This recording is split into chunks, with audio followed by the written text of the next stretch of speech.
This is the story of a man whose very name sent shivers down the spines of the mightiest empire the world had ever seen. His name was Hannibal Barca, the Lion of Carthage. Now, Hannibal wasn't just any man. No. He was born into a family of warriors. His father, Hannibal Barca, was a great general, fierce and proud, who fought against the Romans in the First Punic War. Hannibal was just a boy when he made an oath that would shape his entire life. His father made him swear, fire in his eyes and blood in his heart, that he would never ever be a friend to Rome. And Hannibal, well, he took that oath seriously as a man could. From that day on, he lived and breathed for one purpose: to bring Rome to its knees. Now let me tell you about the Romans. Oh, the Romans were tough. They had legions of soldiers, great walls, and an empire that seemed unshakable. No one had ever dared to challenge Rome on its own soil. But Hannibal dared. Hannibal was in Spain when the war began, far from Rome's heart. But he had a plan so bold that no one would have believed it. Instead of sailing across the sea to attack Rome directly, Hannibal did the unthinkable. He marched his army, an army of men from different lands, through the wilds of Spain, across the freezing Pyrenees Mountains, and through Gaul, what we now call France. But that was not all. He brought elephants with him. Can you imagine it? Elephants, great beasts of war, plodding through the mountains and valleys, their trunks swinging and their tusks gleaming in the sunlight. But that was nothing compared to what came next. Hannibal led his army over the Alps, the towering snow-covered mountains that rise like jagged teeth between Italy and the rest of Europe. The journey was brutal.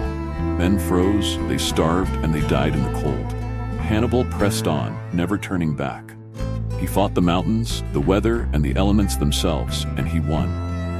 When his army emerged on the other side, though battered and bruised, they were ready to take the fight to Rome. And the Romans, they never saw him coming. His first great victory came at the Tremble River.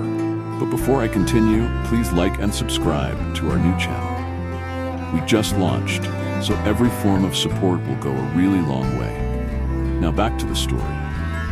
Hannibal lured the Roman army across the freezing waters of the river. The Romans, thinking they had him, charged right into his trap. Hannibal's men, hidden in the hills, came rushing down like wolves, and before the Romans knew what had hit them, they were surrounded. Hannibal won that day with cunningness, not just strength. And then came the Battle of Lake Trasimene. Now this was no ordinary battle. No. Hannibal had studied the land, the way the hills curved around the lake. He knew exactly where to strike. He led the Romans into a narrow pass where their backs were against the water, and there was nowhere to run. When the time was right, Hannibal's men, hidden in the hills once again, sprang from their cover, and oh, what a slaughter it was. The Roman army was trapped, crushed between Hannibal's forces and the lake. They had no choice but to flee into the water, and many drowned, their armor dragging them down. But the greatest victory was the Battle of Cannae, a name that will echo through the ages. Hannibal was outnumbered, perhaps 2-1, with the Romans sending over 80,000 men to crush him once and for all. But Hannibal was no fool. He knew how to turn weakness into strength. He formed his army in a crescent shape, with the center slightly pushed forward.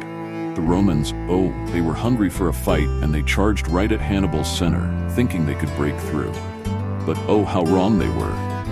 As the Romans pushed in, Hannibal's men on the flanks began to close in, slowly tightening the noose. Before the Romans realized it, they were surrounded, trapped in a circle of death. It was a massacre. Over 50,000 Romans lay dead on that field by the end of the day. The rest were captured or fled in terror. It was one of the worst defeats Rome had ever suffered, and Hannibal's name became a nightmare whispered in Roman streets. But here's the thing. Hannibal didn't march on Rome after Cannae. And people have wondered for centuries why he didn't. Some say he lacked the siege equipment. Others think he was waiting for Rome to surrender out of fear. But Rome, stubborn as a mule, refused to fall. The Romans changed their tactics after that. They wouldn't fight Hannibal head-on anymore. They avoided battle, harassing his supply lines, heading him off from reinforcements. It was slow, like water wearing away at a rock, but it worked. Hannibal, for all his brilliance, was stranded in Italy, far from home, fewer and fewer men. But Rome had one last trick up its sleeve. While Hannibal fought in Italy, a Roman general named Scipio Africanus, a sharp mind, that one, went straight for Carthage itself. The Romans attacked Hannibal's homeland, forcing him to return and defend it. And it was there, at the Battle of Zama in 22 BC, that Hannibal finally met his match. Scipio had studied Hannibal's tactics, learned from his mistakes, and on that day, Hannibal was outmaneuvered. His war elephants, which had once struck terror into men's hearts, were now ineffective against Scipio's disciplined legions. Defeated but never broken, Hannibal returned to Carthage.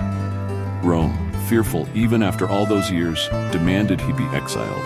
And so Hannibal wandered from place to place, always plotting, always searching for allies to strike against Rome once more. But in the end, even the greatest warrior must bow to time. With Rome closing in, Hannibal chose his own fate. He drank poison, taking his life rather than falling into the hands of his enemies. So guys, always remember Hannibal Barca, the man who crossed the Alps with elephants, the man who crushed Rome's armies time and again, was not just a warrior. He was a symbol of defiance, of daring to challenge the unbeatable. His story, it lives on, even now, thousands of years later, as a reminder of what one man, with courage and cunning, can do against the greatest of odds. Don't forget to like and subscribe to support our growing channel. Thank you guys for watching, and stay tuned for more videos.